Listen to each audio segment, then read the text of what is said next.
Hey everyone, welcome to my channel. This is my first video. My name's Daniel, and I'm going to talk about literally everything I'm interested in on this channel.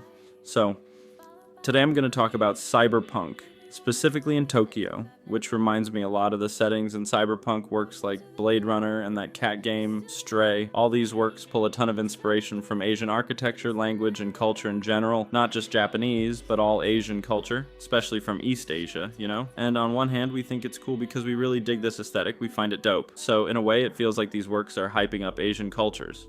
But we gotta be super careful not to fall into this thing called Orientalism. You know, in cyberpunk's case, it's specifically techno-Orientalism, or cyber-Orientalism, as they call it. Today, I'm going to dive into that a bit.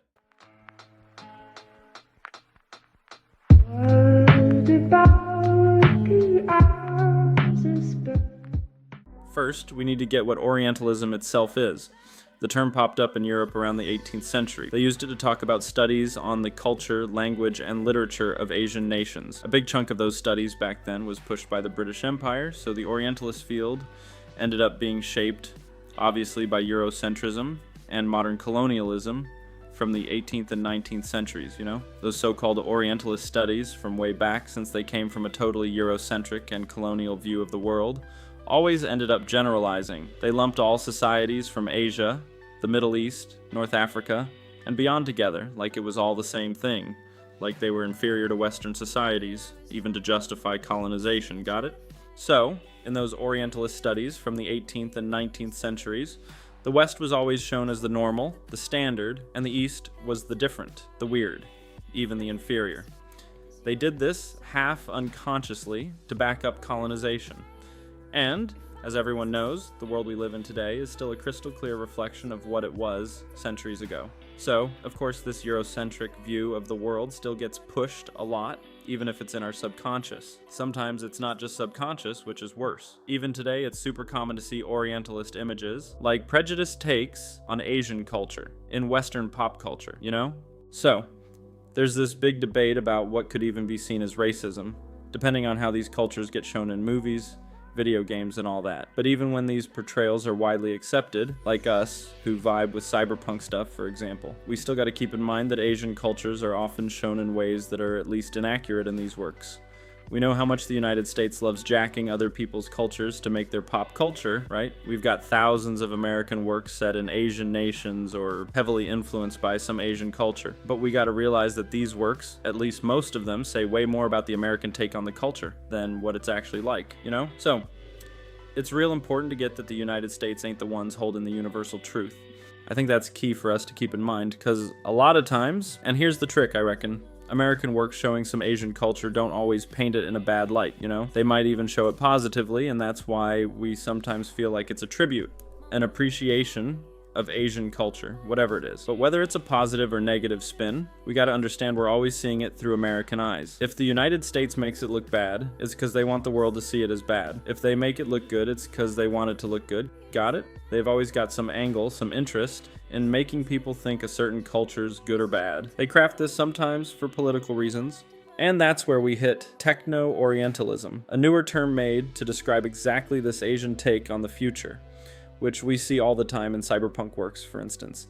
In these works, it's super common to see Asian nations portrayed as crazy, futuristic spots, you know, high-tech, full of flying cars, robots, and all that next-level stuff, but at the same time as cold places stripped of humanity. So, in American sci-fi, it's real common to show Asian people as dehumanized, like they're so insanely technological and smart, they're basically robots, you know? We unconsciously tie the architecture, the kanji signs, and all that to this idea of melancholy and depression, because that's how movies and video games have shown it to us since we were kids.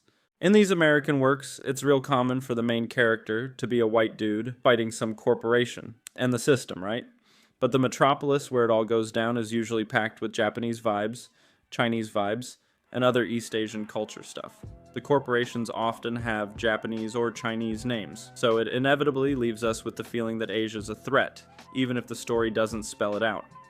We know the older authors, the OG cyberpunk folks, actually aimed to critique the United States. The Americanization of the world, they showed that by flipping the script, imagining a future where the US got a taste of their own medicine, culturally colonized by Japan, China, or whoever. But over time, cyberpunk softened that critique, to the point it started giving off this, oh, poor US, taken over by evil Asia vibe, you know? Nowadays, there's a bunch of stuff calling itself cyberpunk, where the supposed fight against the system, which should be the core, gets quietly swapped for a fight against the East. Don't know if you've ever clocked that in some work, but it happens all the time. This baseless fear of Asia the West ain't new. They've seen Asia as a danger since the 19th century, with that racist yellow peril line they used back then. Then in the 80s with the Japan panic, when they were in that economic boom and Japanese companies were owning the global electronics market, and now with the fear of China, which is fueling this chip Cold War we're watching live. The West got this weird habit of acting like tech advancement is only good when it's in their hands.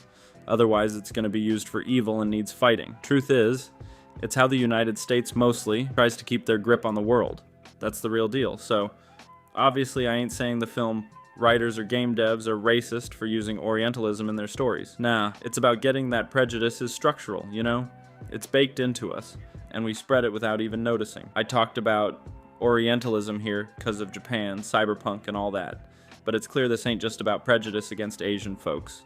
In the US, the roots are different, and that's why we gotta stay sharp, especially because prejudice isn't just about dissing or bad-mouthing. Sometimes it's even in romanticizing, you know? That romanticizing can twist reality in a harmful way, even for political ends, like we said, which the US pulls off real well. And that's it, bro. That's what I got to say. Hope you dug this thing, and we're out. Kiss.